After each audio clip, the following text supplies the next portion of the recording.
Romina, çfarë mendon për ata pensionistë ose prindër që kanë mbetur vetëm? Fakt, kjo gjë mua më lëndon shumë. Dhe e them sepse dhe unë prindit e mi pensionistë. Ndonjëherë pensionistët kanë kursyer, ato sot janë mosh pensioni, por kur kanë qenë të rinj kanë kursyer që me idenë që të krijonin familje. Krijuan familje, kursyen prapë sepse u bën me fëmijë.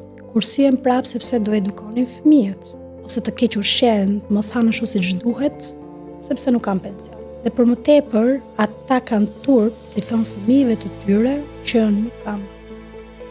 nuk kam ngrënë mirë sot. Dhe kjo gjë që mua më vret, sepse kanë dinjitet.